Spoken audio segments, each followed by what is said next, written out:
Cabin की तरफ आगे बढ़ गई, क्योंकि उसे आज से ही अभिमन्यु को रिपोर्ट करना था और उसके केबिन में काम भी करना था।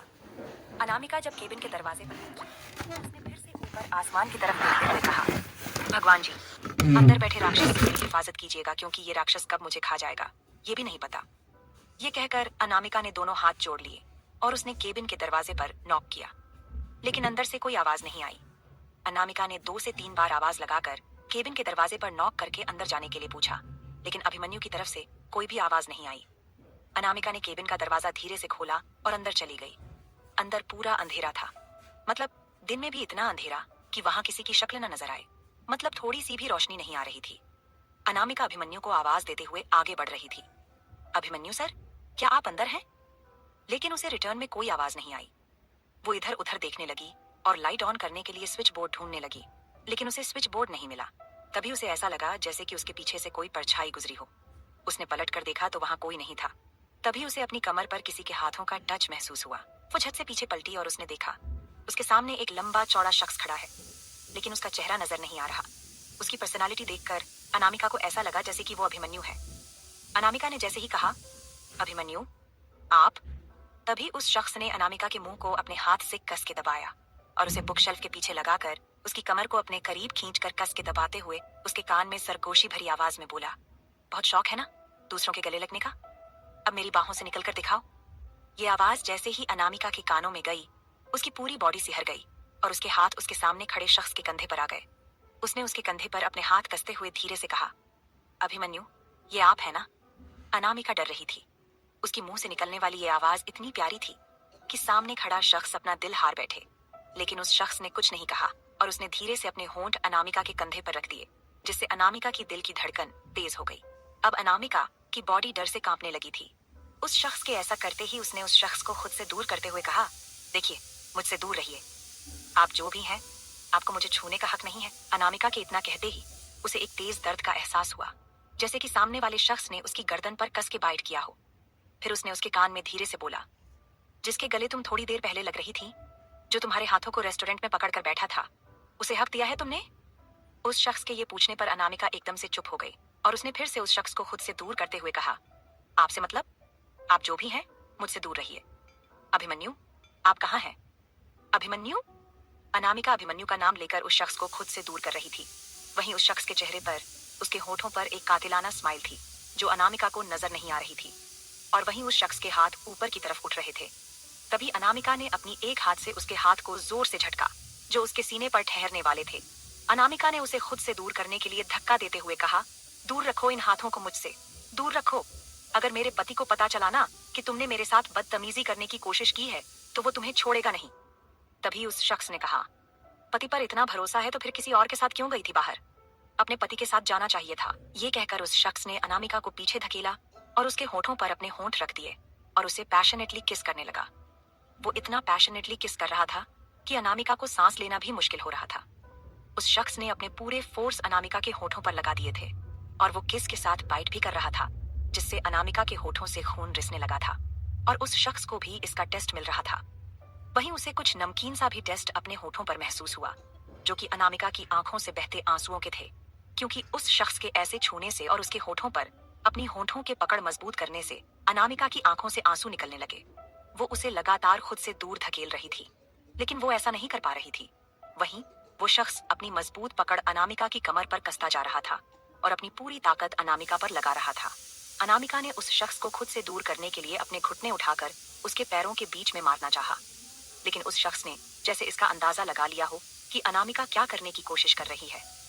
उसने अपने लेफ्ट हाथ से अनामिका के पैर को कसकर पकड़ लिया और उसके पैर को अपनी कमर पर लपेट लिया। इससे अनामिका का जो सॉफ्ट पार्ट था, वो उस शख्स के हार्ड पार्ट से टच होने लगा। इससे अनामिका को और बौखलाहट महसूस हुई और उसने खुद को उस शख्स से छुड़ाने की कोशिश की, लेकिन उस शख्स की पकड़ और मजबूत हो रही थी और अनामिका खुद को उससे छुड़ा नहीं पा रही थी। उसे अभी खुद पर और अभिमन्यु पर बहुत गुस्सा आ रहा था। अगर ये शख्स अभिमन्यु ना हुआ तो उसके साथ कोई और इस अंधेरे का फायदा उठाकर जबरदस्ती कर रहा था, और अगर ये अभिमन्यु है तो उसे अंधेरे का सहारा लेने की क्या जरूरत है? वो उसके सामने उजाले में भी तो आ सकता है। वो उसका पति है। अगर वो चाहे तो उसे अपने प्यार का एहसास दिलाकर उसकी मर्जी से ये सब कर सकता है। फिर ये सब उसके साथ क्यों हो रहा है? यही सब अनामिका के दिमाग में सवाल चल रहे थे। कुछ देर फोर्सफुली अनामिका के होठों पर किस करने के बाद वो शख्स अनामिका के होठों को जोर से बाइट करते हुए अपने होठों को उसके होठों से आजाद करता हुआ बोला, तुम्हारे होंठ टेस्टी हैं। इनमें मिलने वाले आंसू और खून मुझे बिल्कुल बर्दाश्त नहीं। अपने आंसुओं को पोंछो और इस खून को भी पोंछकर साफ कर लो। इतना कहकर उसने अनामिका के माथे से अपना माथा जोड़ दिया और एक गहरी सांस ली। उसकी सांसों की जो महक थी और जैसे उसने अपना माथा अनामिका के माथे से जोड़ा था, उसे ऐसा लगा कि ये कोई और नहीं, अभिमन्यु है। अनामिका की ये सोचते ही उसने अपने हाथ को उसके कंधे पर रखा और उसकी गर्दन पर अपनी उंगलियां फिरते हुए धीरे से बोली, अभिमन्यु, ये आप हो ना? आपने ऐसा क्यों किया? आप मेरे साथ फोर्सफुल कैसे कर सकते हैं? I am your wife. ये कहते हुए अनामिका कांप रही थी, जिसका एहसास उस शख्स को भी हो रहा था। अनामिका की आवाज में जो कशिश थी, उससे वो शख्स खुद को अनामिका के सामने कमजोर पड़ता हुआ महसूस कर रहा था। तभी उस शख्स ने खुद को अनामिका से दूर करते हुए कहा, I am not Abhimanyu Ranawat. इतना कहकर वो अनामिका के सामने से जैसे एक झटके से गायब हो गया। अब अनामिका कैबिन में उस शख्स को ढूंढने लगी, क्योंकि अनामिका को यकीन था कि उसे किस करने वाला शख्स अभिमन्यु ही है। तभी पूरे केबिन में लाइट जल गई और केबिन का मेन डोर ओपन हुआ और सामने से चलकर अभिमन्यु अंदर आया। उसे देखकर अनामिका हैरान खड़ी थी, आंखें फटी रह गईं। उसे अंदर आते हुए देख रही थी। उसके होठों से अभी भी खून बह रहा था। वहीं अभिमन्यु उसे इस तरह देखकर बोला, ये क्या हालत बना रखा है तुमने? क्या हो गया अनामिका? और तुम अब आ रही हो? मैं कब से तुम्हारा इंतजार कर रहा था, लेकिन जब तुम नहीं आई तो मैं एक फोन कॉल करने चला गया था। अभिमन्यु के मुंह से निकले ये लफ्ज जैसे अनामिका के कानों में गर्म शीशे की तरह पिघल रहे थे। तो कौन था ये शख्स जिसने अंधेरे का फायदा उठाकर अनामिका के साथ किया बदतमीजी? ये जानने के बाद क्या करेगा अभिमन्यु? इससे आगे जानेंगे कि आगे इस कहानी में क्या होगा। लेकिन उसके लिए आप सबको सुननी पड़ेगी मेरी ये कहानी, जिसका नाम है हर डेंजरस विलन। अभिमन्यु ने जैसे ही कहा कि वो एक फोन कॉल करने के लिए बाहर चला गया था, अनामिका की आंखों से आंसू बहने लगे। वो अब जोर जोर से रोने लगी, क्योंकि उसे लग रहा था कि किसी ने उसे गंदा कर दिया। क्योंकि उसे किस करने वाला वो अभिमन्यु को समझ रही थी, लेकिन अभिमन्यु उसके सामने खड़ा था। उसके सामने दरवाजे से अंदर आया। इसका मतलब उसे किसी और ने छुआ था, उसे किसी और ने किस किया था। ये सोचकर अनामिका जोर जोर से रोने लगी और बुकशेल्फ से लगी हुई नीचे बैठ गई। अभिमन्यु ने जैसे ही देखा कि अनामिका रोते हुए नीचे बैठ रही है, वो तुरंत उसके पास आया और उसे कंधे से पकड़ते हुए बोला, अनु, क्या हुआ? अनु, अनु, बताओगी क्या हुआ? तभी अनामिका ने रोते हुए अभिमन्यु के कंधे को पकड़ा और उसके गले से लग गई और उसकी गर्दन पर अपना चेहरा छुपाकर रोते हुए बोली, अभिमन्यु, किसी ने मेरे साथ जबरदस्ती की। उसने मुझे जबरदस्ती किस किया। मेरा फर्स्ट किस चुरा लिया उसने। मुझे लगा वो तुम थे। तुम्हारी आहट महसूस हो रही थी मुझे उसके साथ। मैं नहीं चाहती थी कि वो मुझे छुए, लेकिन उसने मुझे छुआ। उसने मुझे जबरदस्ती किस किया। मेरा पहला किस चुरा लिया उसने। ये कहते हुए अनामिका और जोर जोर से रोने लगी। लेकिन वही फर्स्ट किस सुनकर अभिमन्यु की आंखों में जैसे चमक आ गई और उसने कहा, लेकिन ये कैसे हुआ? और तुम खुद को बचा नहीं सकती थी? तुम तो बड़ी लड़ती हो मुझसे। तभी अनामिका ने कहा, उसने जो कहा मुझसे, मैं आगे कुछ नहीं कह पाई। ये सुनकर अभिमन्यु कंफ्यूज हो गया और उसने अनामिका को खुद से दूर किया और बोला, क्या कहा उसने? और तुम क्या नहीं बोल पाई? अनामिका ने सुबकते हुए कहा, उसने कहा कि मैं पराये मर्द के गले लग रही थी। अभिमन्यु ये सुनकर अनामिका को घूरते हुए बोला, तुम किस पराये मर्द के गले लग रही थी? तुम कौन है वो? तभी अनामिका बोली, प्लीज मुझे गलत मत समझो। वो मेरा सीनियर है और वो मेरा अच्छा फ्रेंड भी है। मेरे मन में ऐसा कुछ नहीं है। मैं तो बस उसे तुम्हारे बारे में बताने वाली थी, लेकिन वो आगे से आकर मुझसे गले मिल गया। लेकिन मैंने उसे गले नहीं लगाया था। लेकिन वो सच, जिसने मुझे किस किया, उसने मेरा फर्स्ट किस चुरा लिया। अब मैं क्या करूंगी? मैं अपने पति को क्या मुंह दिखाऊंगी जब वो मुझसे पूछेगा कि मैंने अपना फर्स्ट किस उसके लिए बचाया है या नहीं? मैंने आज तक कभी किसी को किस नहीं किया, क्योंकि मैं अपने पति के लिए अपना फर्स्ट किस बचा कर रखना चाहती थी, ताकि जब वो मुझसे पूछे कि तुम्हारा फर्स्ट किस किसने लिया, तो मैं उसे किस करके बताऊं कि तुमने मेरा फर्स्ट किस लिया। लेकिन अब मैं क्या मुंह दिखाऊंगी अपने पति को? ये कहते हुए अनामिका एक बार फिर से अभिमन्यु के सीने से लगी और जोर से रोने लगी।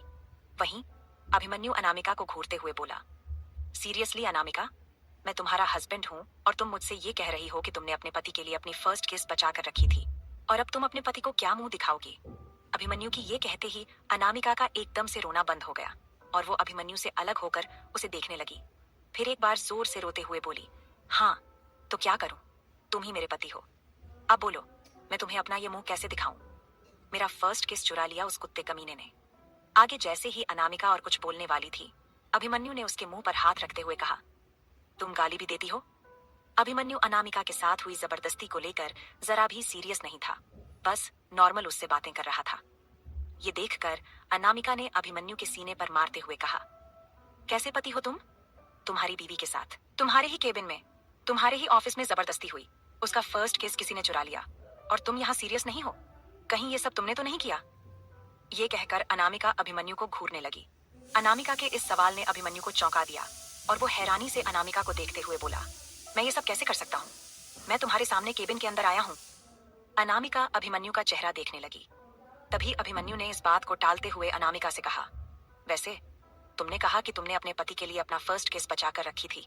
अब तुम्हारे पास तुम्हारा फर्स्ट किस तो बचा नहीं है, तो क्या तुम अपने पति को यानी मुझे अपना दूसरा किस दे सकती हो? ये कहते हुए अभिमन्यु के चेहरे पर एक दिलकश मुस्कान थी, जिसे देखते हुए अनामिका उसमें कहीं खोसी गई थी। तभी उसे याद आया कि अभिमन्यु को कोई ऐतराज ही नहीं हुआ कि किसी ने उसका फर्स्ट किस चुरा चुका है। अनामिका ने उसे शक की निगाह से देखते हुए कहा, सीरियसली अभिमन्यु, आप मेरे हस्बैंड हैं। उस दिन मैंने कहा कि मैंने इंटीमेट वीडियो अरेंज किया है और देखा है, तो आप कितना गुस्सा हो गए थे, और आज किसी ने मेरा फर्स्ट किस चुरा लिया और आप गुस्सा नहीं हो रहे हैं? क्यों? क्या ये आप नहीं है जिसने मेरा फर्स्ट किस चुराया है? तभी अभिमन्यु ने कहा, अरे मैंने कहा ना कि मैं ये नहीं हूँ, क्योंकि मैं तुम्हारे सामने ही केबिन में अंदर आया। और एक बात बताओ, जब केबिन लॉक था तो तुम्हारे साथ कोई कैसे जबरदस्ती कर सकता है? तुम्हारे साथ कोई जबरदस्ती नहीं हुई है। तुम्हारा फर्स्ट किस तुम्हारे पास है। तुम्हारा ये भ्रम हो सकता है, शायद तुम्हें अंधेरे से फोबिया है और इसी फोबिया की वजह से तुमने ये इल्यूजन किया कि किसी ने तुम्हारे साथ जबरदस्ती की। तुम्हारे साथ ऐसा कुछ नहीं हुआ, इसलिए अपने दिमाग से इस भ्रम को बाहर निकाल दो। ये कहते हुए अभिमन्यु ने अनामिका को खींचकर अपनी गोद में बैठा लिया और उसके बालों को सहलाते हुए बोला, रिलैक्स अनु, ऐसा कुछ नहीं हुआ है, ठीक है? रिलैक्स रिलैक्स रिलैक्स मेरा बच्चा, रिलैक्स। अभिमन्यु की ये प्यार भरी आवाज सुनकर अनामिका बस उसके चेहरे को देखने लगी थी। वहीं अभिमन्यु ये सोच रहा था कि अनामिका के दिमाग से ये सारी बातें निकली या नहीं, क्योंकि बेचारा चाहे जितना भी कुछ कर ले, उसकी बीवी भी दिमाग की तेज थी और किसी का भी बैंड बजा कर सकती थी। अभिमन्यु ने अनामिका के गाल को धीरे से अपने अंगूठे से रगड़ते हुए कहा, वैसे ऑफिस का टाइम खत्म हो चुका है, तो क्या तुम घर चलोगी? तभी अनामिका को याद आया कि अभिमन्यु ने उसे अपनी असिस्टेंट हायर किया था। अनामिका ने कहा, वैसे एक बात बताइए, आपने मुझे अपनी असिस्टेंट हायर क्यों किया? मैं अपने कोडिंग डिपार्टमेंट में ठीक थी, मुझे कोड्स बनाने में मजा आता है, मैं आपकी असिस्टेंट बनकर क्या करूंगी? तभी अभिमन्यु ने उसे ऊपर से नीचे तक देखते हुए कहा, बीवी होना मेरी, मेरी नजरों के सामने रहना और मेरा दिल बहलाना। अभिमन्यु की ये बात सुनकर अनामिका को सच में लगने लगा कि ये अभिमन्यु नहीं है, कोई और है जो अभिमन्यु के चेहरे का फायदा उठाकर अनामिका के पास आया है। अनामिका अपने घुटनों के बल बैठी और उसने अभिमन्यु के गाल को पकड़कर खींचते हुए कहा, तुम अभिमन्यु राणावत नहीं हो, मेरे पति नहीं हो तुम, क्योंकि मेरा पति तो इतना बोलता ही नहीं है, और वो तो बात बात पर गुस्सा करता है, वो इतना अच्छा तो कभी नहीं बोल सकता। तुम कोई और हो ना? तुमने मास्क लगाया है ना मेरे पति का, निकालो निकालो। ये कहते हुए अनामिका ने अभिमन्यु के गाल को जोर से खींच दिया, जिससे अभिमन्यु के मुंह से एक चीख निकली और वो पीछे की ओर हुआ। लेकिन जैसे ही वो पीछे गिरा, अनामिका भी उसके साथ गिर गई और वो सीधा अभिमन्यु के ऊपर आ गिरी। अब अनामिका अभिमन्यु की आंखों में खो रही थी, तो वहीं अभिमन्यु अनामिका के चेहरे को गौर से देख रहा था। उसके बालों की कुछ लटें आगे आ गई थीं, जो उसके चेहरे को ढक रही थीं।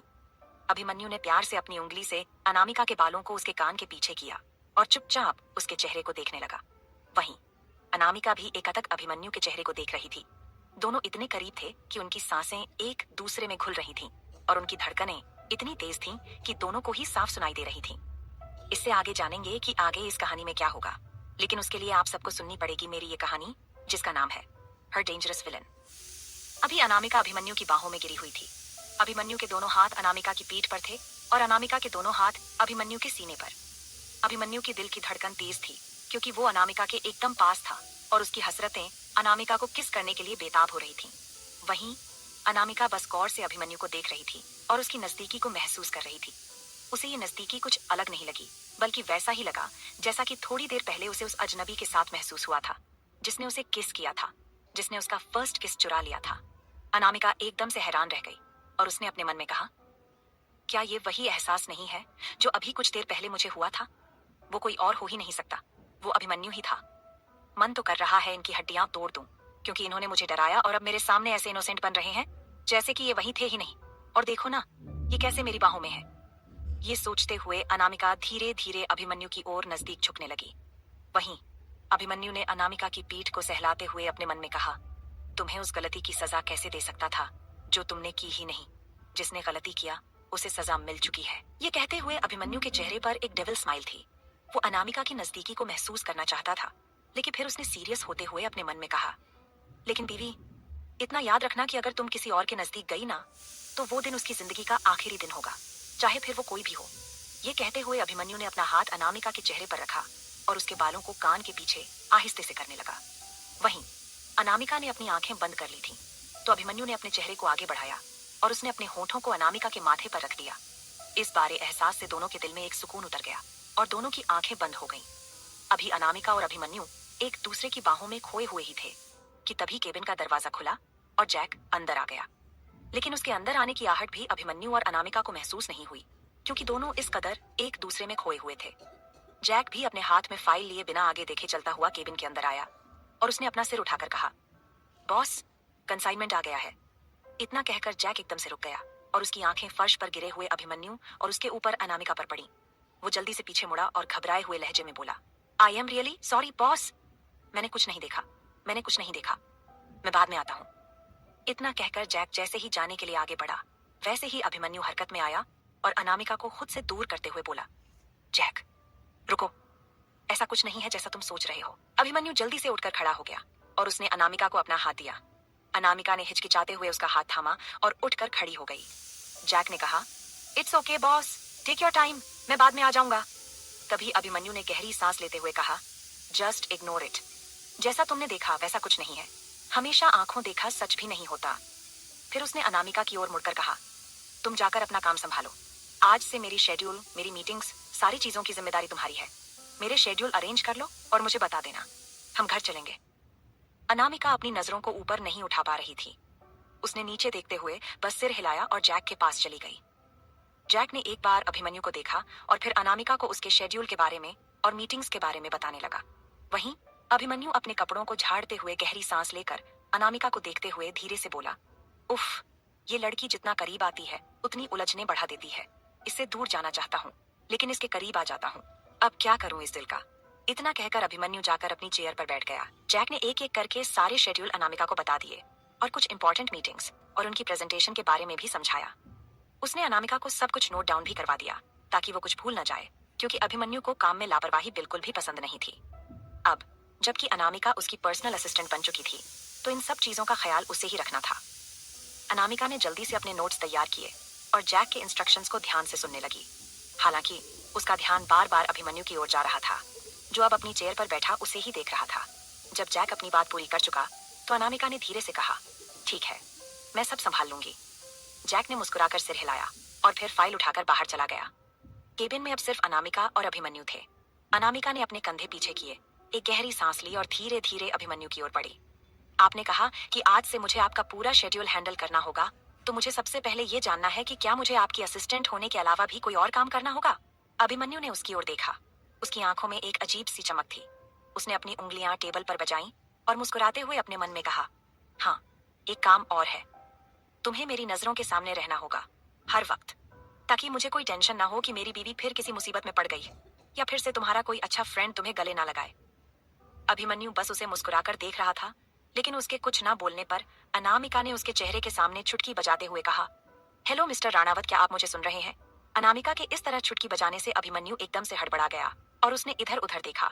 वो ये सब अपने सोच में अनामिका से कह रहा था। अभिमन्यु अपने सेंस में आते हुए अनामिका को अपने इतने नजदीक देखकर जल्दी से चेयर से उठते हुए बोला, नहीं और कुछ नहीं, तुम बस अपना ये काम अच्छे से संभालो और ऑफिस काम करने के लिए होता है।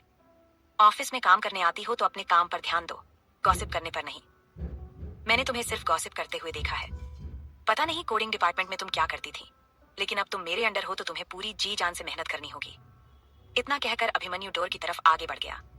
अनामिका ने उसकी नकल उतारते हुए कहा, ऑफिस काम करने के लिए होता है, ऑफिस में आती हो तो काम किया करो, गॉसिप नहीं। मैंने तुम्हें कई बार गॉसिप करते हुए देखा है।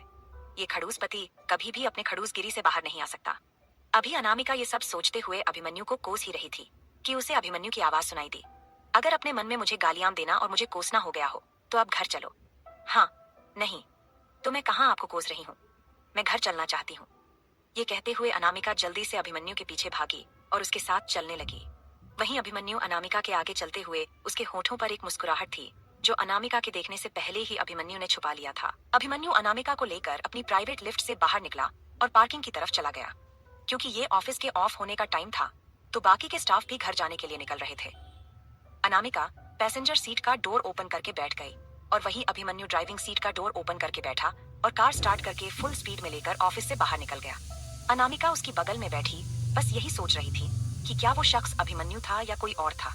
उसे स्ट्रांग फीलिंग आ रही थी कि जिसने उसे किस किया था, जिस शख्स ने अंधेरे का फायदा उठाकर उसका फर्स्ट किस चुरा लिया था, वो कोई और नहीं, उसके सामने बैठा उसका खड़ूस पति अभिमन्यु राणावती था। अनामिका ने अपने मन में कहा, मैं लोगों को पहचानना अच्छे से जानती हूँ। मिस्टर खडूस, तो मुझे बहलाने की कोशिश मत करो कि वो शख्स तुम नहीं थे। मुझे अच्छे से पता है कि वो तुम ही थे। अब देखो मैं तुम्हारे साथ क्या करती हूँ। बड़े आए मुझे डराने वाले, और तुमने मेरी मर्जी के बिना मेरा फर्स्ट किस चुराया है ना। अब देखो मैं तुम्हारा दूसरा, तीसरा, चौथा, पांचवा सारा किस चुराऊंगी और तुम मुझसे शिकायत भी नहीं कर पाओगे। आखिर क्या करने वाली है अनामिका अभिमन्यु के साथ। और जब अभिमन्यु के दिल में अनामिका के लिए फीलिंग्स उमड़ रही है, तो क्यों अभिमन्यु अनामिका से दूर जाना चाहता है। इससे आगे जानेंगे कि आगे इस कहानी में क्या होगा। लेकिन उसके लिए आप सबको पढ़नी पड़ेगी मेरी ये कहानी, जिसका नाम है हर डेंजरस विलन। अनामिका ने अपने मन में कहा, मैं लोगों को पहचानना अच्छे से जानती हूँ। मिस्टर खड्डूस, तो मुझे बहलाने की कोशिश मत करो कि वो शख्स तुम नहीं थे। मुझे अच्छे से पता है कि वो तुम ही थे। अब देखो मैं तुम्हारे साथ क्या करती हूँ। बड़े आए मुझे डराने वाले, और तुमने मेरी मर्जी के बिना मेरा फर्स्ट कैसे चुराया। अब देखो मैं तुम्हारा दूसरा, तीसरा, चौथा, पांचवा सारा किस चुराऊंगी और आप मुझसे शिकायत भी नहीं कर पाओगे। ये सब कहते हुए अनामिका अपने मन में ही अजीब अजीब तरह के ख्याल सोचकर मुंह बना रही थी, जिससे वो अभिमन्यु को और परेशान कर सके, और उसके चेहरे की एक्सप्रेशंस भी उतनी ही जल्दी चेंज हो रहे थे। अभिमन्यु जो दिखा तो ये रहा था कि वो कार ड्राइव कर रहा है, लेकिन उसकी नजरें और उसका ध्यान अनामिका की तरफ था। और उसकी फेसियल एक्सप्रेशंस चेंज होते हुए देखकर अभिमन्यु अपने मन में बोला, ये लड़की पक्का कुछ उटपटांग सोच रही है मुझे सताने के लिए।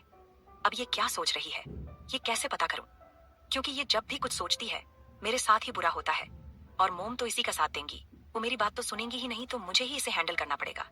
मैं ऐसा कुछ नहीं करना चाहता, क्योंकि ये लड़की जब मेरे करीब आती है तो मेरे दिल की धड़कन बढ़ जाती है। मन करता है कि इसके होठों को या इसके गर्दन को लव बाइट देकर भर दूं, इसके सीने को पी जाऊं। क्या करूं, अब तो ऐसा लगता है कि कहीं ना कहीं इसे कच्चा चबा जाऊं, सब कुछ छोड़कर इसकी बाहों में अपनी दुनिया बसा लूं। अभिमन्यु के दिल में जो अरमान उमड़ रहे थे वो उसके ऊपर हावी हो उससे पहले ही उसने अपने दिमाग को झटका और खुद से दूर किया और कहा, अभिमन्यु बहक मत। लड़कियां होती ही हैं बहकाने के लिए, और तेरी बीवी तो किसी खूबसूरत बला से कम नहीं है, लेकिन तुझे कंसंट्रेट करना है कि तू इसके करीब नहीं जाएगा। इतना कहकर अभिमन्यु ने वापस से स्टीयरिंग पर ध्यान दिया। वहीं दूसरी तरफ अनुराग के घर पर अनुराग आज ऑफिस नहीं आया था, वो एंजल के साथ घर पर ही था। अभी वो एंजल के साथ गार्डन में खेल रहा था, तभी उसका फोन रिंग करने लगा। अनुराग ने गार्डन में टेबल पर रखे अपने फोन की तरफ देखा और एंजल से बोला, बेटा 2 मिनट रुको, मैं फोन कॉल ले लेता हूँ। एंजल ने हाँ में सिर हिलाया और वो अपनी फुटबॉल से खेलने लगी। वहीं उसके पास 2 बड़े डॉग्स थे जिनके साथ एंजल खेलती थी। वो अपने डॉग्स के साथ खेलने लगी और अनुराग आकर फोन देखने लगा। उसने देखा कि फोन पर एक अननोन नंबर आ रहा है जिसे वो नहीं जानता, लेकिन ये कोई इंपॉर्टेंट कॉल भी हो सकती थी। इसलिए अनुराग ने कॉल रिसीव किया और कहा, हेलो कौन। दूसरी तरफ से एक प्यारी सी स्वीट लड़की की आवाज आई, हेलो मैं कश्ती बात कर रही हूँ, क्या मेरी बात अनुराग कश्यप से हो रही है। अनुराग को जस्ट याद नहीं आया कि कश्ती कौन है, तो उसने कहा, हाँ मैं अनुराग कश्यप बात कर रहा हूँ, लेकिन माफ कीजिएगा मैंने आपको पहचाना नहीं, क्या मैं आपको जानता हूँ। दूसरी तरफ फोन में मौजूद कश्ती ने कहा, वो एक्चुअली सर आप 2 दिन पहले शॉपिंग करने हमारे स्टोर पर आए थे अपनी बेटी एंजल के लिए, तो मैंने ही उसे रेडी किया था प्रिंसेस फ्रॉक पहनाकर। मैं वही सेल्स गर्ल कश्ती बात कर रही हूँ। तो अनुराग को याद आया कि सेल्स गर्ल कश्ती जिसने एंजल को प्रिंसेस फ्रॉक पहनाया था और उसके साथ ढेर सारी पिक्चर्स ली थी। तो अनुराग ने कहा, ठीक है किस वजह से आपने कॉल किया है बताइए। तभी कश्ती ने कहा, एक्चुअली सर हमारे स्टोर की जो ओनर है उन्हें मॉडलिंग के लिए एक छोटी बच्ची की जरूरत थी, और उस दिन उन्होंने मेरे फोन पर आपकी और आपकी बेटी की फोटो देखी थी, तो उन्हें आपकी बेटी बहुत प्यारी लगी और वो आपकी बेटी को हमारे ब्रांड का ब्रांड एम्बेसडर बनाना चाहते हैं, जिसके लिए उन्होंने मुझे आपको कांटेक्ट करने के लिए बोला। अगर आप फ्री हो तो क्या आप कल 10:00 बजे आकर हमारे ऑनर से बात कर सकते हैं। ये सुनकर अनुराग ने अपनी बेटी एंजेल की तरफ देखा जो अपने दोनों डॉग्स हैरी और जेरी के साथ खेल रही थी।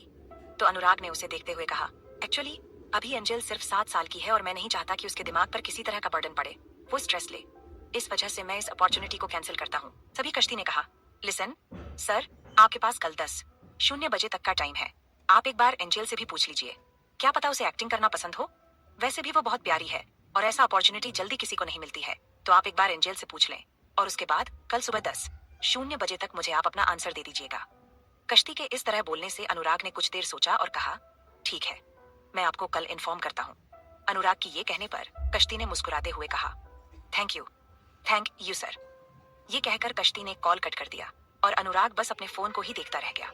वहीं दूसरी तरफ अभिमन्यु ने अपनी कार विला के बाहर रोकी तो अनामिका जल्दी से कार का डोर ओपन करके उतरकर जल्दी से विला के अंदर भाग गई।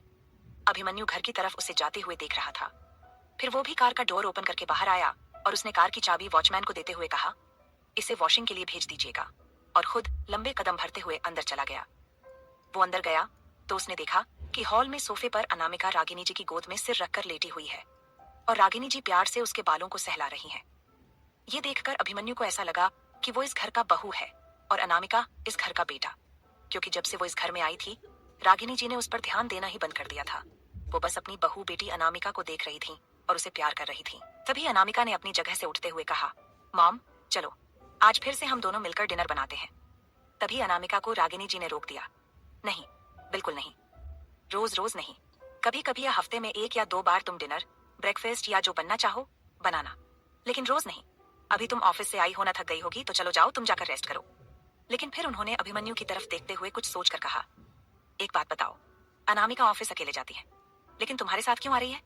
क्या तुम अनामिका को लेने गए थे? तभी अभिमन्यु सीढ़ियों की तरफ जाते हुए बोला, आपकी बहू हमारे ही ऑफिस में जॉब करती है। इतना कहकर अभिमन्यु वहां से जा चुका था। रागिनी जी हैरानी से अनामिका को देखते हुए बोली, तुम उस ऑफिस की लेडी बॉस हो, तुम्हें वहां जॉब करने की क्या जरूरत है? तभी अनामिका ने रागिनी जी के हाथ को पकड़ते हुए कहा, रिलैक्स मॉम, मैं वहां बहुत पहले से, लगभग 2 से 3 साल पहले से काम कर रही हूँ।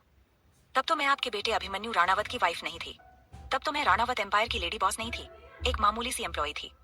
तो अभी मैं वैसे ही एम्प्लॉय हूँ और शायद ही मेरे और आपके बेटे के बारे में ऑफिस में किसी को पता होगा। अभी किसी को नहीं पता कि मैं अभिमन्यु राणावत की वाइफ हूँ। तभी रागिनी जी ने कहा, लेकिन क्यों नहीं पता है? अब तक तो अभिमन्यु को सबको अनाउंस कर देना चाहिए था कि तुम उसकी वाइफ हो। कहीं ऐसा ना हो कि कोई तुम्हारे साथ बदतमीजी करे। रागिनी जी की बदतमीजी करने वाली लाइन को सुनकर अनामिका को अभिमन्यु की केबिन में हुए इंसिडेंट की याद आ गई और उसने रुमासी आवाज में कहा, मामा आपको पता है आज मेरे साथ क्या हुआ? मुझे ना बहुत रोना आ रहा था, बहुत। अभी अनामिका के मुंह से इतना निकला ही था कि लास्ट सीढ़ी पर चढ़ा अभिमन्यु, जो अनामिका की हरकतें देखने के लिए रुक गया था, क्योंकि उसे बिल्कुल भी इस बात का यकीन नहीं था कि उसकी ये खुराफाती बीवी उसकी माँ के सामने उसकी इज्जत का कचरा ना करे। ऐसा हो ही नहीं सकता। अभी अनामिका ने इतना कहा ही था कि अभिमन्यु तुरंत चिल्ला पड़ा, Anamika, Anamika, just stop it. मैंने जो कहा वही सच था। चलो तुम ऊपर आओ, अपने कपड़े चेंज करो। अभिमन्यु की आवाज सुनकर अनामिका की आवाज उसके मुंह में ही दबकर रह गई। अनामिका अब एक बार रागिनी जी को देखती तो एक बार सीढ़ियों से उतरते हुए अभिमन्यु को। अभिमन्यु जल्दी से नीचे आया और रागिनी जी के पास जाकर बोला, मॉम ये थक गई है और इसे कपड़े चेंज करने चाहिए, मैं ले जा रहा हूँ। इतना कहकर अभिमन्यु ने एक झटके में अनामिका को जबरदस्ती अपनी गोद में उठाया और अपने साथ ऊपर ले गया। अनामिका अभिमन्यु के इस तरह गोद में उठाने पर उसके गोद से उतरने के लिए छटपटाने लगी, लेकिन अभिमन्यु अब उसे कहाँ रागिनी जी के पास एक पल के लिए भी छोड़ने वाला था। वो अनामिका को वैसे जबरदस्ती कमरे में लेकर जा रहा था। वहीं रागिनी जी बस अभिमन्यु को देखती रह गईं कि क्या ये उनका वही बेटा है जो लड़कियों से दूर रहना चाहता था, जो उनसे हमेशा शादी की बात करने पर साफ तौर से मना कर दिया करता था। आज उनका वही बेटा उनके ही सामने अपनी बीवी को गोद में उठाकर अपने कमरे में ले जा रहा है। ये देखकर रागिनी जी आगे मुड़ी और सिर झुकाकर हंसने लगी। वहीं अब अनामिका रागिनी जी की तरफ देखते हुए अभिमन्यु के गोद से उतरने के लिए छटपटाते हुए उसने अपने मन में कहा, अब आपको क्या बताऊं मॉम, मेरे साथ बदतमीजी करने वाला और कोई नहीं, आपका खड़ूस बेटा ही है, ये एक नंबर का डेविल कहीं का। लेकिन मैं भी कुछ कम नहीं हूँ। उस टाइम मुझे सही में लगा था कि किसी ने मेरे साथ बदतमीजी की, इसलिए मैं रोने लगी थी। लेकिन अब जब मैं इस बात के लिए कंफर्म हूँ कि मेरे साथ बदतमीजी करने वाला शख्स कोई और नहीं, वो आपका बेटा और मेरा खड़ूस पति है, तो आज देखिए मैं अपने खड़ूस पति की कैसे बैंड बजाती हूँ। इससे आगे जानेंगे कि आगे इस कहानी में क्या होगा, लेकिन उसके लिए आप सबको पढ़नी पड़ेगी मेरी ये कहानी, जिसका नाम है हर डेंजरस विलन। अभिमन्यु ने अनामिका को अपने कमरे में लाकर बेड पर एक झटके से छोड़ते हुए उसके ऊपर झुकते हुए कहा, क्या बोलने जा रही थी? माँ को क्या बताने जा रही थी? और ये रोना धोना क्यों? तभी अनामिका ने अभिमन्यु को घूर कर कहा, क्या बताने जा रही थी? क्या मतलब है? मेरे साथ ऑफिस में बदतमीजी हुई और वो भी आपके केबिन में। किसी ने मेरा फर्स्ट किस चुरा लिया, मैं वही बताने जा रही थी मॉम को। तभी अभिमन्यु ने अनामिका की जबड़े को अपने हाथ से भींचते हुए कहा, तुम्हारे साथ जबरदस्ती हुई, ऐसा कुछ नहीं हुआ है। मैंने कहा ना, वो सब तुम्हारा भ्रम था, कोई नहीं था केबिन में। अनामिका ने अभिमन्यु की ये बात सुनकर उसने झटके से उसके हाथ को अपने जबड़े से हटाया और वो एक झटके से खड़ी हुई और अभिमन्यु के पास आकर उसने उसे धक्का देकर बेड पर गिराया और उसके ऊपर चढ़ गई।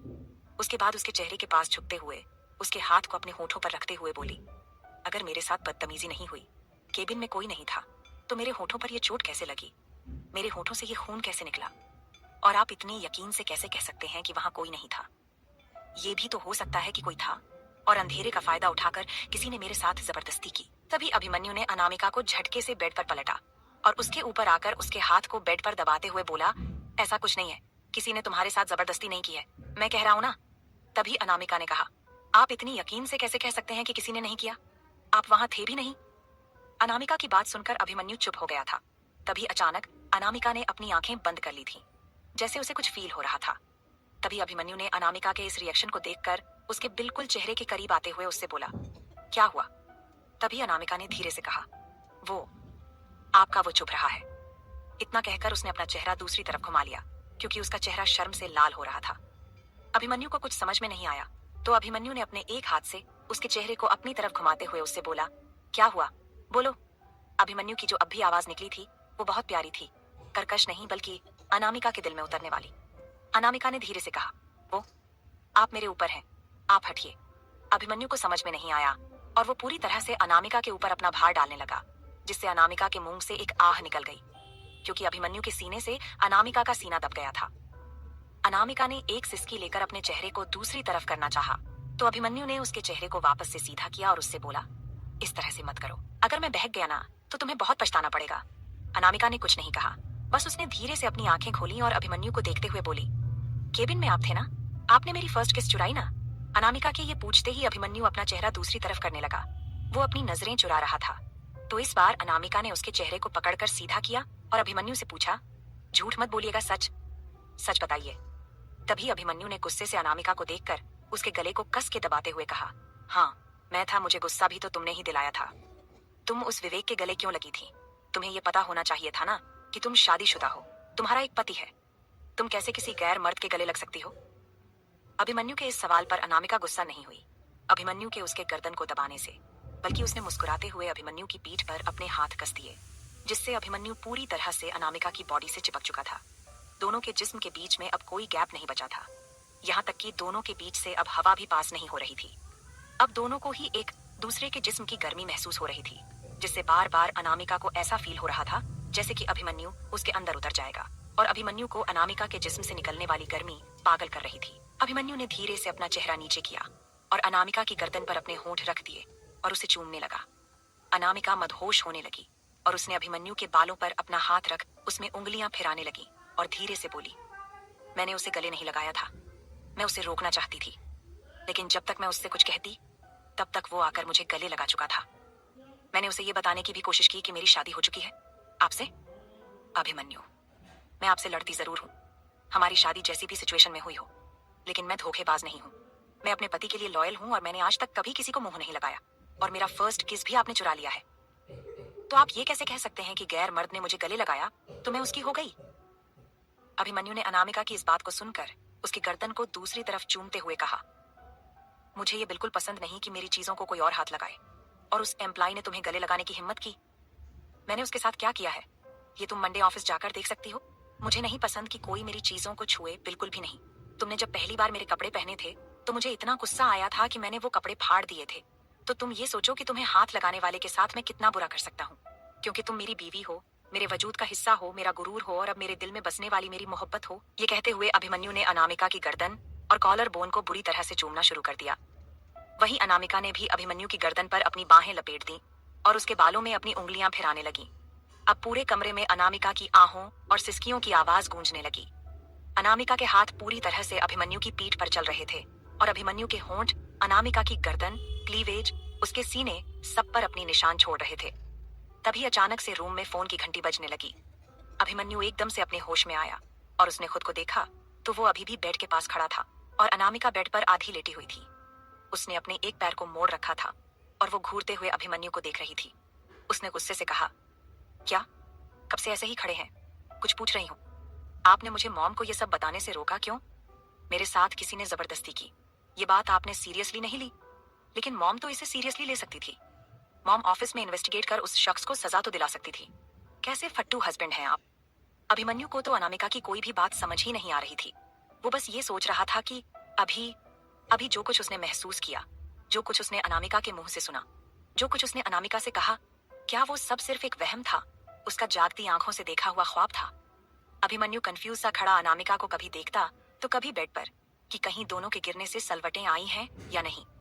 लेकिन ऐसा कुछ भी नहीं था। पूरा बेड साफ और क्लीन था। तभी अभिमन्यु मुड़कर जाने लगा तो अनामिका जल्दी से बेड पर चढ़ गई और लपक कर अभिमन्यु की गर्दन पर अपने दोनों हाथ कस लिए। फिर उसने अपने पैर उसकी कमर के चारों ओर लपेटकर उसके पीठ पर चढ़ गई और बोली, आप बोलो, बोलो, उसे सजा दोगे कि नहीं? उसने मेरे साथ बदतमीजी की, मेरा फर्स्ट किस चुरा लिया। मैं उस शख्स को सजा देते हुए देखना चाहती हूँ।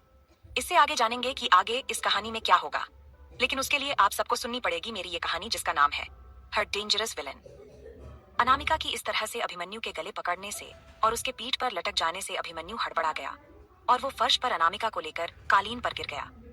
उसने अनामिका के इस हरकत से गुस्से से दांत पीसते हुए कहा, what the hell is this Anamika, छोड़ो मुझे।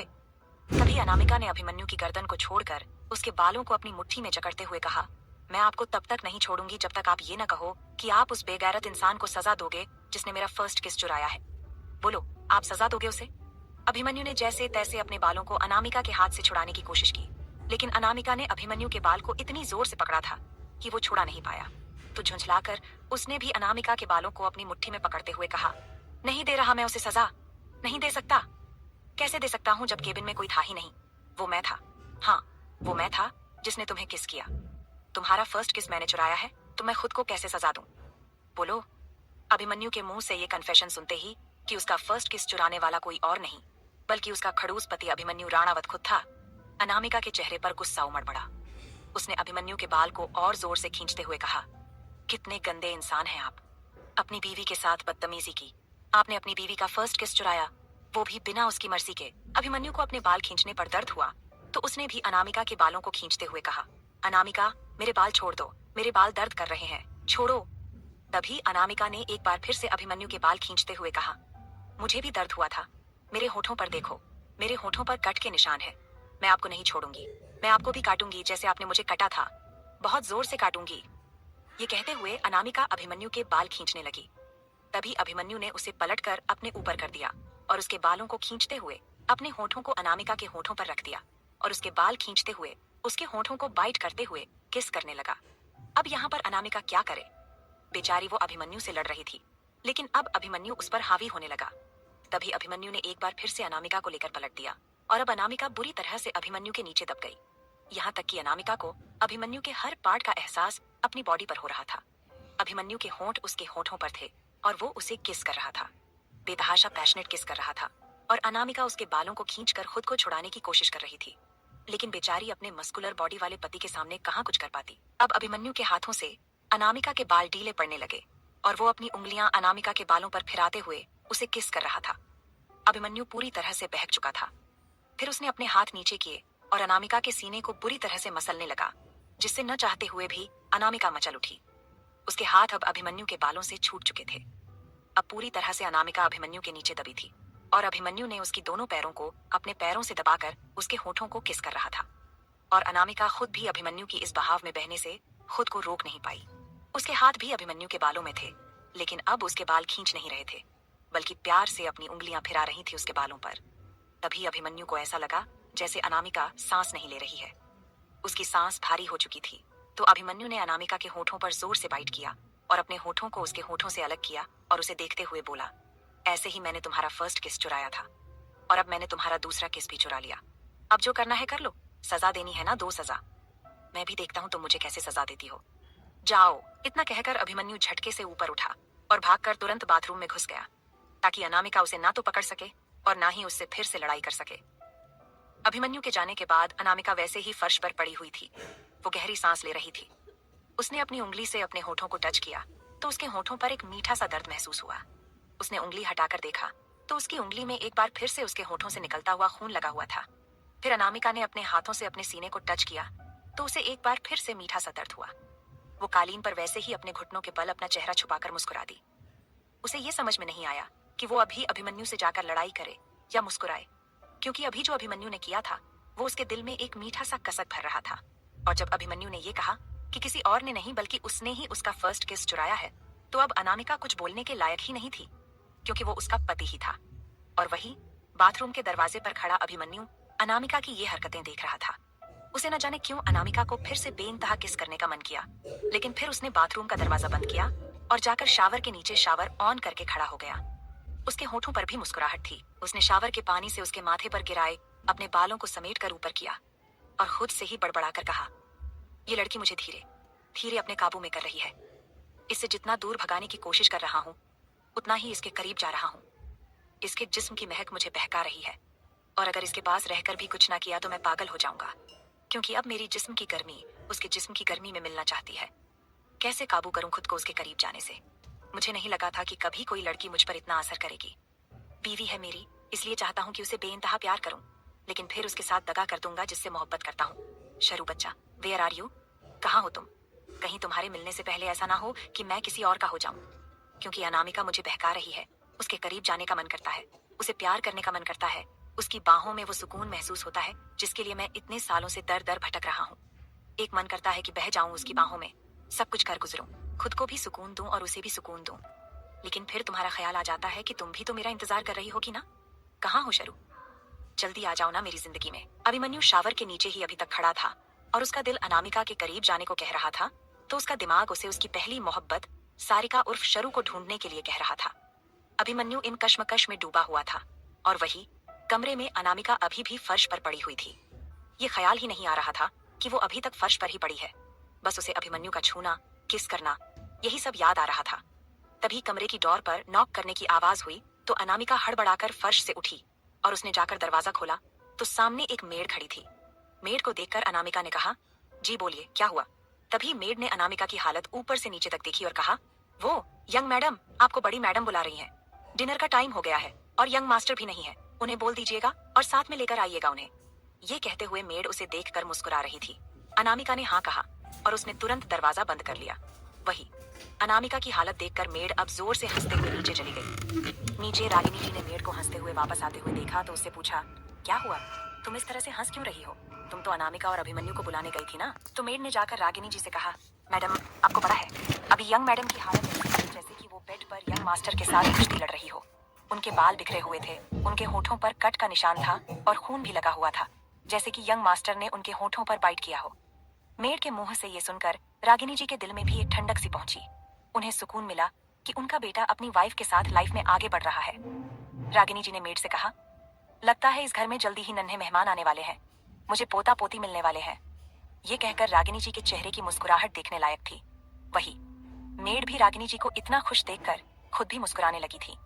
वही मेड के जाने के बाद जब अनामिका दरवाजा बंद करके अंदर आई और उसने ड्रेसिंग मिरर में अपनी हालत देखी तो उसने अपना सिर पीट लिया। अनामिका के पूरे बाल बिखरे हुए थे, उसकी गर्दन पर बाइट के निशान थे और होठों पर भी बाइट के निशान थे। होठों से खून निकल रहा था जो सूख चुका था। अनामिका ने खुद को मिरर में देखकर खुद से ही कहा, अनु, ऐसी हालत में तू मेड के पास चली गई? क्या सोच रही होगी मेड? ये तेरा पति भी एक नंबर का इडियट है। कोई इस तरह की हरकत करता है क्या अपनी बीवी के साथ? लेकिन एक बार फिर से अभिमन्यु की हरकतें याद करके अनामिका मुस्कुराने लगी थी। इससे आगे जानेंगे कि आगे इस कहानी में क्या होगा, लेकिन उसके लिए आप सबको सुननी पड़ेगी मेरी ये कहानी, जिसका नाम है हर डेंजरस विलन। अनामिका ने जल्दी से कपबोर्ड से अभिमन्यु के ट्राउजर और टी शर्ट निकाले और कपड़े कमरे में ही चेंज करने लगी। कुछ देर में उसने अपने बालों को झाड़ कर सही कर ली था। तभी अभिमन्यु बाहर निकला वॉशरूम से, तो अनामिका ने उससे कहा, मॉम ने जल्दी नीचे बुलाया है डिनर के लिए। अभिमन्यु ने सिर हिलाया और वो आगे बढ़ा। उसने एक हाथ में टॉवल पकड़ा हुआ था और एक उसके लोअर पार्ट में टॉवल बंधा हुआ था।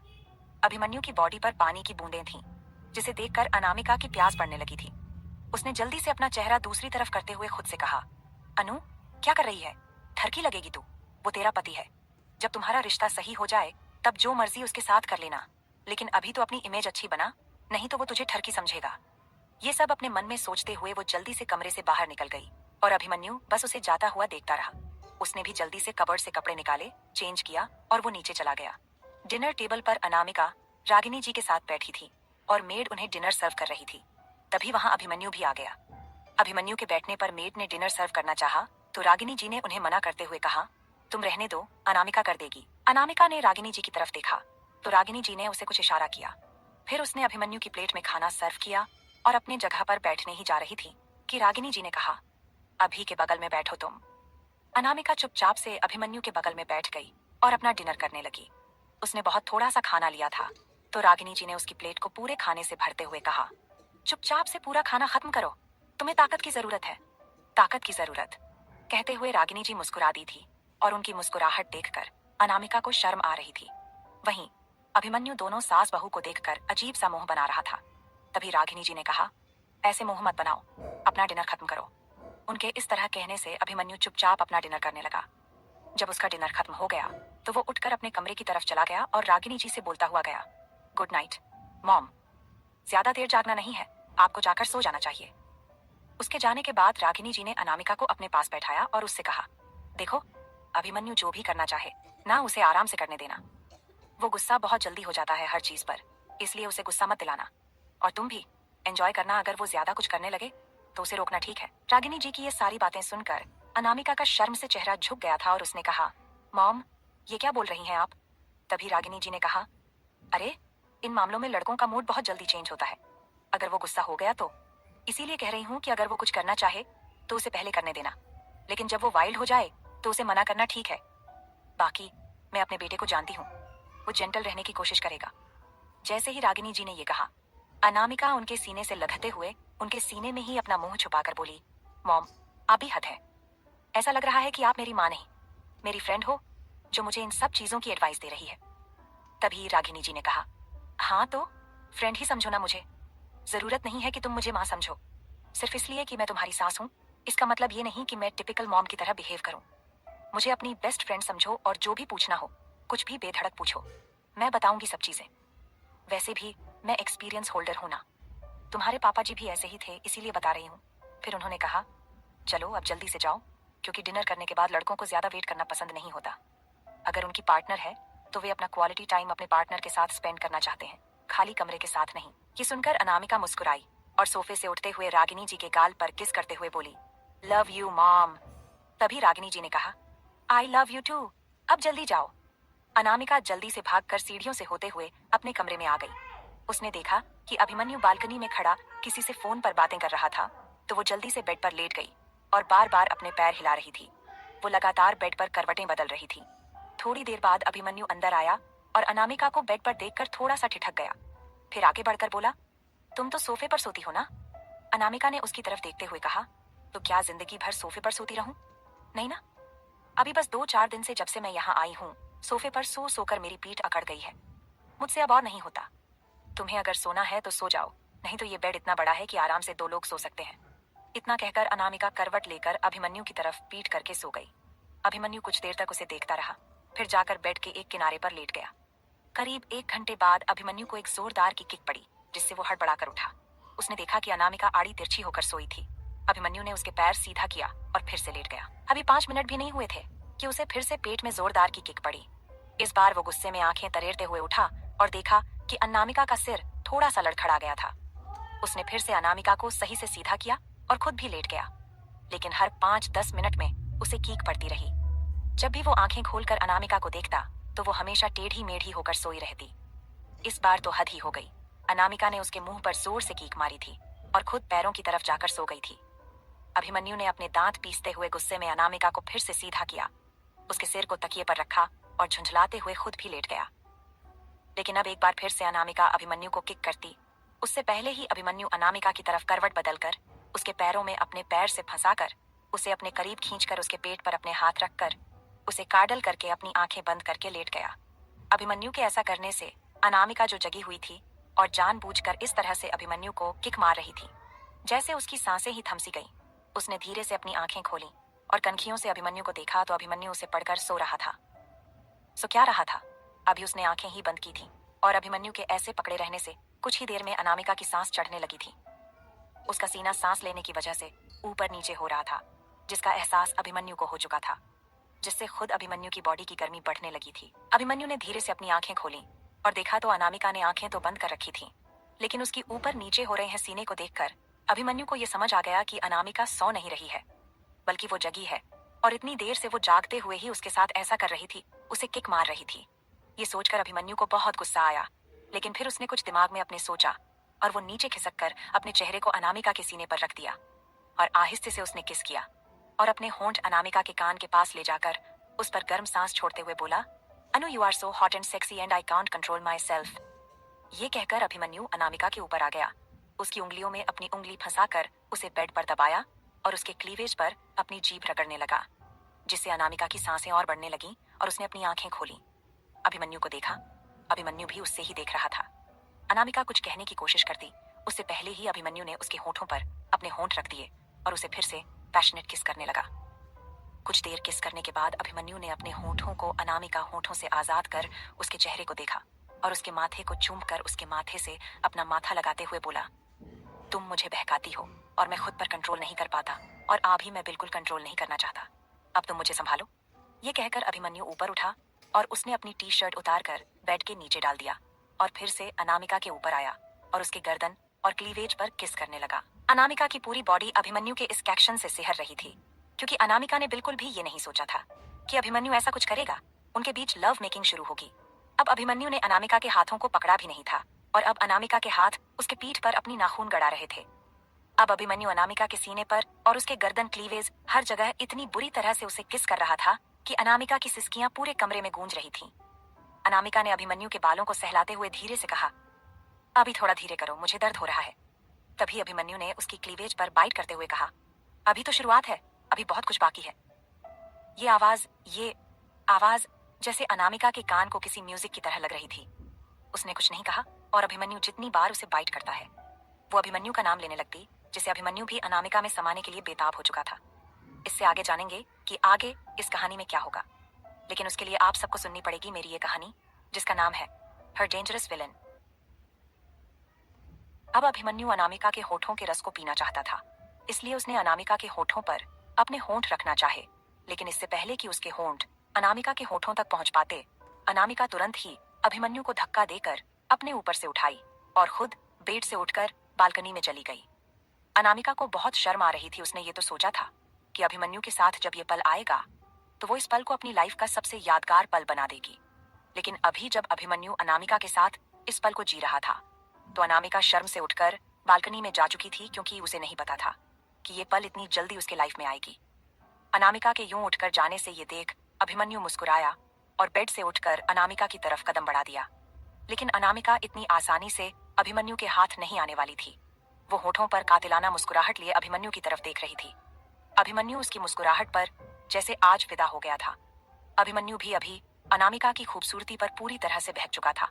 वो जाकर पीछे से अनामिका को अपनी बाहों में भर लिया।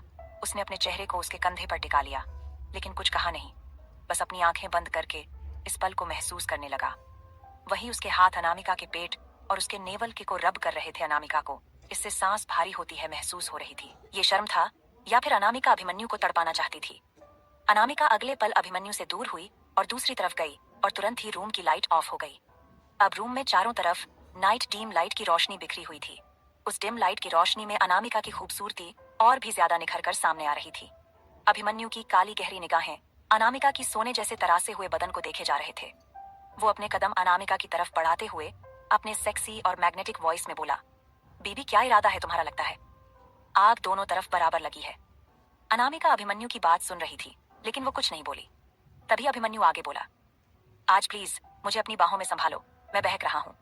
इतना कहते ही अभिमन्यु अपने लंबे कदम बढ़ाया और अगले ही पल अपने लंबे हाथों में अनामिका की नाजुक पतली कमर को जकड़ लिया। अभिमन्यु के अचानक ऐसा करने से अनामिका के मुंह से एक आह निकल गई। अनामिका के मुंह से निकली ये आह अभिमन्यु के अंदर एक आग पैदा कर गई थी। अभिमन्यु अपने नशीली निगाहों से अनामिका को देख रहा था और उसके हाथ अनामिका के बैग को हल्का हल्का सहला रहे थे। वहीं अनामिका अभिमन्यु के ठंडे हाथों को अपने बैग पर महसूस कर कांपने लगी थी। उसने शर्म से अपनी नजरें नीचे झुका रखी थी। अभिमन्यु ने अनामिका के बालों की लटों को कान के पीछे किया और उसके गालों पर अपने होठों से रब करते हुए बोला, you are so soft biwi and I want to eat you right now. Anamika हैरानी से अभिमन्यु की तरफ देखने लगी और अगले ही पल उसके सीने पर हाथ रख उसे खुद से दूर करने लगी। तभी अभिमन्यु ने उसके हाथों को पकड़कर पीछे कमर से लगा दिया और एक झटके में उसे खुद से चिपका लिया। अब वो दोनों एक दूसरे से इस तरह से चिपके हुए थे कि उनके बीच हवा तक गुजरने का स्पेस नहीं था। अभिमन्यु धीरे धीरे अनामिका के चेहरे की तरफ झुक रहा था। अनामिका के दिल की धड़कनें बढ़ चुकी थीं। हालांकि ये सब कुछ उसने सोचा था कि ये सब उनके बीच होगा, फिर भी अभी उसकी हालत अभिमन्यु की नजदीकी से बहुत खराब हो रही थी, क्योंकि अभिमन्यु की आंखों में वो खुद के लिए एक अलग ही जुनून और पागलपन देख पा रही थी। ऊपर से उसकी कहीं अट्रैक्टिव बातें अनामिका के दिल की धड़कनों को और बढ़ा रहे थे। शर्म के कारण उसके गाल भी टमाटर की तरह लाल हो गए थे और उसके होंठ भी हल्का हल्का फड़फड़ा रहे थे, जिसे देखकर अभिमन्यु और भी ज्यादा अनामिका की तरफ अट्रैक्ट हो रहा था और अनामिका के चेहरे की तरफ झुकते हुए अपने अट्रैक्टिव वॉइस में बोला, you are so sexy and hot biwi. मुझे तो पता ही नहीं था कि मेरी बीवी इतनी ज्यादा हॉट है। सच कहूं तो अब मैं खुद को रोक नहीं पा रहा हूं। अभी अनामिका अभिमन्यु को रोकती या कुछ कहती, उससे पहले ही अभिमन्यु अनामिका के चेहरे के बिल्कुल करीब झुका और तुरंत उसके नाजुक गुलाबी होठों को अपने होठों में जकड़ लिया और बड़े ही बेताबी के साथ उसके होठों को चूमने लगा। अनामिका एक पल के लिए चौंक गई थी और उसके हाथ अपने आप ही अभिमन्यु के कंधे पर कस गए थे। वहीं अभिमन्यु अनामिका के होठों को इस तरह से चूम रहा था जैसे आज वो उसे पूरी तरह से खा जाएगा। किस करते हुए ही अभिमन्यु अनामिका के कमर पर अपनी पकड़ बनाते हुए उसे ऊपर की तरफ उठाया, जिससे अनामिका के दोनों पैर अभिमन्यु के कमर के चारों तरफ लिपट गए। अभिमन्यु इस तरह अनामिका को अपने बाहों में उठाए बेड की तरफ बढ़ गया। वो अनामिका को बेड के पास लाया और धीरे से बेड पर लिटा दिया। इस बीच उन दोनों के होंठ अभी भी एक दूसरे के होठों से जुड़े हुए थे और अभिमन्यु अभी भी अनामिका के होठों को पैशनेटली छूमे जा रहा था। वही अनामिका की पकड़ अभिमन्यु के कंधे पर कसते जा रहे थे और उसका दूसरा हाथ अभिमन्यु के बालों में घूमने लगे थे। अनामिका भी अब अभिमन्यु की किस में उसका साथ दे रही थी, जिससे अभिमन्यु और भी ज्यादा एक्साइटेड हो गया। उसके हाथ अनामिका के बदन पर घूमने लगे। वो धीरे धीरे अपने हाथों को अनामिका के सॉफ्ट बदन पर घुमाते हुए ऊपर की तरफ ले गया और अनामिका की टी शर्ट के बटन को एक झटके में खींचकर तोड़ दिया और उसके कंधे पर से नीचे खींचका दिया। अभी भी वो बस अनामिका को पागलों की तरह चूम रहा था, पर उसके हाथ अलग ही करामात कर रहे थे, जिसे अनामिका भी महसूस कर पा रही थी। करीब 20 मिनट बाद जब अनामिका की सांस बुरी तरह से भारी होने लगी, तो अभिमन्यु को ना चाहते हुए भी उसके होठों को छोड़ना पड़ा। जहां अभिमन्यु के अनामिका के होठों के छोड़ने पर अनामिका की सांसें तेज तेज चल रही थीं, वहीं अभिमन्यु अनामिका के गले में अपना चेहरा छुपाकर उसके बदन से आ रही भीनी भीनी खुशबू को महसूस करने लगा। अब उसके होंठ अनामिका के गले और गर्दन से होते हुए उसके कॉलर बोन और क्लीवेज तक बढ़ रहे थे। इस बीच अभिमन्यु अनामिका के टी शर्ट को धीरे धीरे ऊपर की तरफ खिसका रहा था और उसके होंठ अनामिका के क्लीवेज के पास पहुंचकर बेताबी के साथ उसे चूमने लगे। थोड़ी देर में अनामिका की गले और गर्दन बुरी तरह से रेड हो गए थे। अभिमन्यु किस करने के साथ साथ बाइट भी कर रहा था, जिससे अनामिका के मुंह से रह रहकर सिसकियों की आवाज निकल रही थी, जो कि अभिमन्यु के कानों में जाकर उसे और भी ज्यादा वाइल्ड बना रहे थे। अब अभिमन्यु अनामिका की बदन से आ रही खुशबू और उसके मुंह से निकल रहे मदहोश कर देने वाली आवाजों से काफी ज्यादा एक्साइटेड हो गया था और अब उसके हाथों ने एक झटके में अनामिका के बदन से उसके टी शर्ट को अलग कर दिया। अब अनामिका अभिमन्यु के सामने अपने गारमेंट्स में थी। रेड कलर का नेट प्रिंटेड गारमेंट्स अनामिका के गोरे बदन पर बहुत ही ज्यादा अट्रैक्टिव लग रहे थे। अभिमन्यु अपनी गहरी निगाहों से अनामिका के सोने जैसे चमक रहे बदन को देखे जा रहा था। डिम लाइट की रोशनी में अनामिका इतनी ज्यादा खूबसूरत लग रही थी कि अभिमन्यु उस पर से अपनी नजरें हटाना भूल गया था और उसके अंदर का जानवर जागने लगा था। उसे देखकर साफ पता चल रहा था कि वो आज रात अनामिका को पूरी तरह से खा जाना चाह रहा हो। अब अभिमन्यु अनामिका को बहुत बुरी तरह से किस कर रहा था। वह उसकी पूरी बॉडी को टच कर रहा था और उसे किस करता रहा था ताकि अनामिका और एक्साइटेड हो सके, और अनामिका अभिमन्यु की इस तरह किस करने से एक्साइटेड हो भी रही थी। उसके हाथ अभिमन्यु के बालों को छू रहे थे, उनमें उंगलियां फेर रही थीं। वहीं अभिमन्यु नीचे झुका और उसने अपने होंठ अनामिका के क्लीवेज पर रखे और उन्हें चूमते हुए नीचे बढ़ने लगा। तभी अनामिका ने अभिमन्यु का सिर अपने सीने पर दबा लिया। अनामिका के ऐसा करते ही अभिमन्यु के होठों पर मुस्कुराहट आ गई और उसने जैसे ही अनामिका के सीने को किस करना चाहा, वैसे ही उसका फोन रिंग करने लगा। इससे आगे जानेंगे कि आगे इस कहानी में क्या होगा, लेकिन उसके लिए आप सबको सुननी पड़ेगी मेरी ये कहानी, जिसका नाम है हर डेंजरस विलन। अब अभिमन्यु अनामिका को बहुत बुरी तरह से किस कर रहा था। वो उसकी पूरी बॉडी को टच कर रहा था और उसे किस करता रहा था ताकि अनामिका और एक्साइटेड हो सके, और अनामिका अभिमन्यु की इस तरह किस करने से एक्साइटेड हो भी रही थी। उसके हाथ अभिमन्यु के बालों को छू रहे थे, उनमें उंगलियां फेर रही थीं। वहीं अभिमन्यु नीचे झुका और उसने अपने होंठ अनामिका के क्लीवेज पर रखे और उन्हें चूमते हुए नीचे बढ़ने लगा। तभी अनामिका ने अभिमन्यु का सिर अपने सीने पर दबा लिया। अनामिका के ऐसा करते ही अभिमन्यु के होठों पर मुस्कुराहट आ गई और उसने जैसे ही अनामिका के ब्रेस्ट को किस करना चाहा, वैसे ही उसका फोन रिंग करने लगा। फोन की रिंग सुनकर जैसे अभिमन्यु अपने होश में आया, वो झटके से अनामिका से दूर हुआ और अनामिका को देखने लगा। अनामिका की आंखों में मदहोशी छाई हुई थी और वो अभिमन्यु को इस तरह अचानक उठते हुए देख रही थी। तभी उसने धीरे से अभिमन्यु से कहा, क्या हुआ? अभिमन्यु को समझ नहीं आ रहा था कि वो क्या कहे, वो क्या कर रहा था अभी। और अनामिका ने उसे रोका क्यों नहीं, बल्कि वो तो उसका साथ दे रही थी। इसमें अनामिका की तो गलती नहीं थी, वहीं इन सब चीजों की शुरुआत कर बैठा था। उसने अनामिका से बस इतना कहा, वो फोन कॉल। इतना कहकर वो झटके से बेड से उठा। उसने फोन उठाया और बालकनी में चला गया। कुछ देर फोन पर बात करने के बाद अभिमन्यु वापस कमरे में आया और उसने अनामिका की तरफ देखते हुए कहा, तुम सो जाओ, मुझे कुछ काम है, मैं आता हूँ। अभिमन्यु इतना कहकर अभी दरवाजे की तरफ बढ़ता ही कि अनामिका बेड से उठी और भागकर आकर अभिमन्यु को पीछे से अपनी बाहों में भरते हुए बोली, ऐसे में जाना जरूरी है क्या? तुम मुझे एक्साइट करके जा रहे हो। अनामिका की ये बात सुनकर अभिमन्यु ने अपनी आंखें बंद कर लीं, क्योंकि गलती तो उसकी थी। वो अनामिका को प्यार करना चाहता था, और अब जब उसे इस चीज का एहसास हुआ कि वो क्या करने जा रहा था, तो वो अनामिका को इस तरह से छोड़कर जा रहा था। तभी वो आगे मुड़ा और उसने अपने गुस्से को दबाकर प्यार से अनामिका के चेहरे को अपने हाथों में थाम कर उससे बोला, काम जरूरी है, जाना पड़ेगा, तुम सो जाओ। इतना कहकर वो झटके से पीछे मुड़ा और कमरे से बाहर चला गया। कमरे से बाहर जाते ही उसने एक तेज पंच दीवार पर मारा और गुस्से से कहा, मैं क्या कर रहा था? मैं क्यों बहक जाता हूँ उसके सामने आने से? अभी अगर मैं आगे बढ़ जाता। सो शीट शुरू। वेयर आर यू बच्चा, तुम कहाँ हो? देखो मैं क्या करने जा रहा था। मैं इतने सालों से तुम्हें ढूंढ रहा हूँ, लेकिन तुम आज तक नहीं मिली। नहीं, अब मैं इस चीज का रिस्क नहीं ले सकता कि मैं अनामिका के पास जाकर बहक जाऊं, क्योंकि वो बीवी है मेरी। और अगर मैं उसके करीब गया और कभी खुद को संभाल नहीं पाया और उसके साथ सब कुछ कर गुजारा, तो तुम्हें कौन सा शक्ल दिखाऊंगा? क्योंकि प्यार तो तुमसे करता हूं ना, तो उसके करीब कैसे जा सकता हूं? प्लीज जल्दी आ जाओ मेरे पास। तुम आ गई तो मैं अनामिका से सब कुछ खत्म कर उससे अलग हो सकता हूँ, और अगर तुम नहीं आई, शायद अनामिका ही मेरी जिंदगी में रह जाएगी। ये कहते हुए अभिमन्यु विला से बाहर चला गया। विला से बाहर कुछ दूरी पर एक कार खड़ी थी, जिस पर जैक बैठा हुआ था ड्राइविंग सीट पर। अभिमन्यु ने जाकर जैक से कहा, प्रॉब्लम क्या हुई है?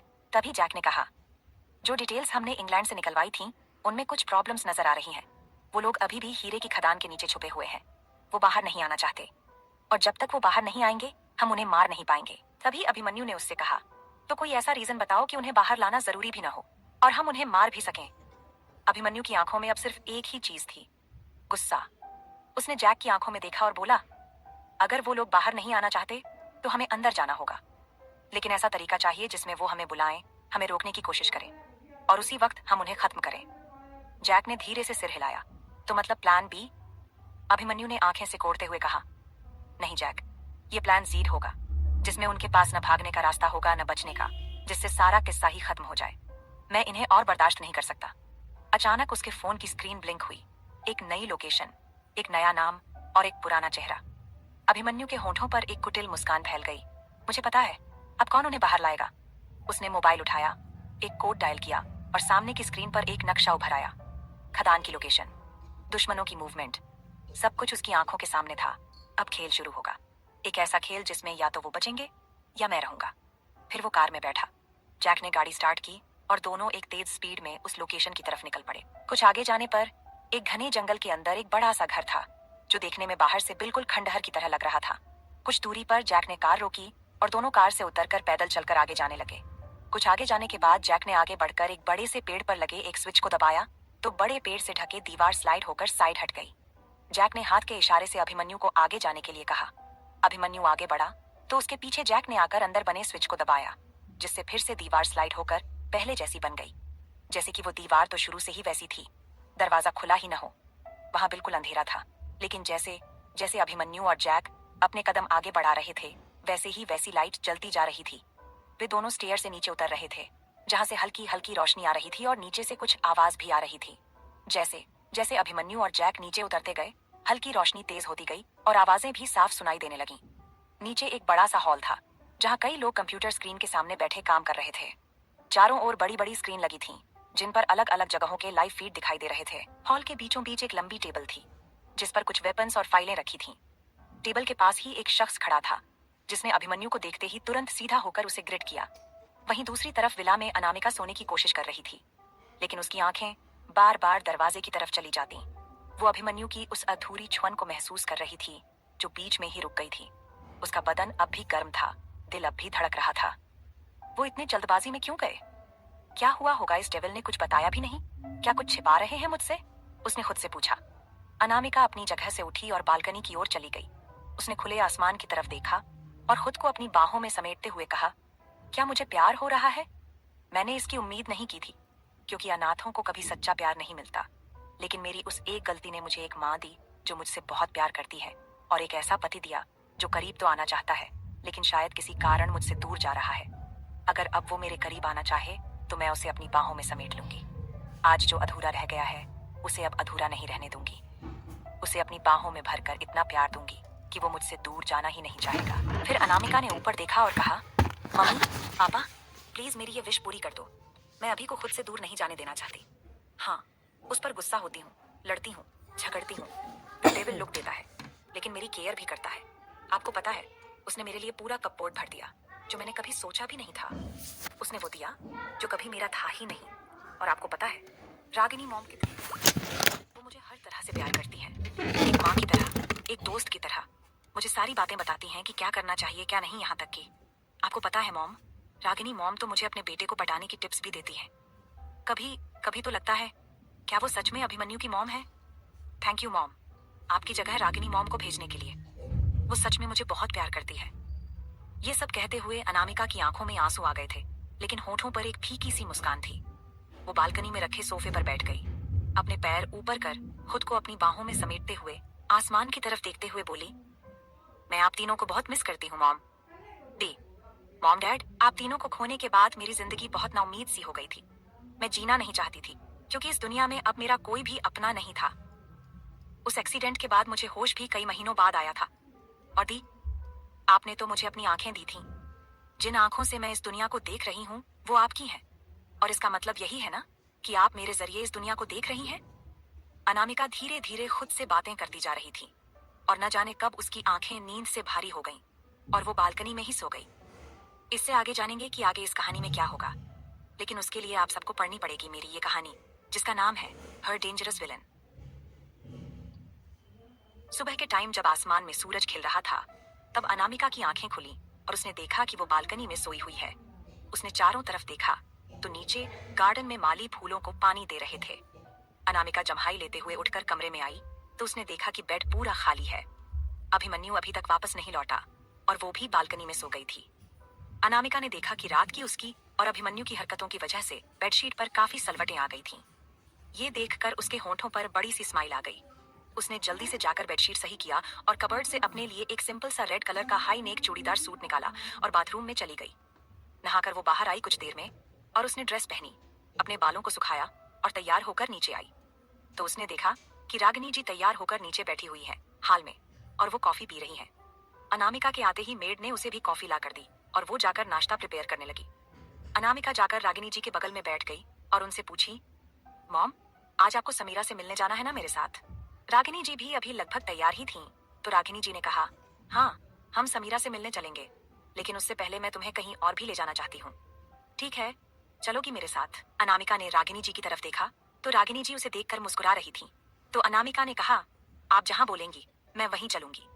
तभी रागिनी जी ने अनामिका से पूछा, वैसे अभिमन्यु कहाँ है? अभी तक उठा नहीं?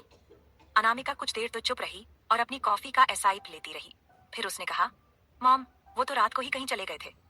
किसी का कॉल आया था शायद, और बस उन्होंने मुझसे इतना कहा कि उन्हें कुछ जरूरी काम है और वो चले गए। अनामिका के ये कहने पर रागिनी जी कुछ सोचने लगी।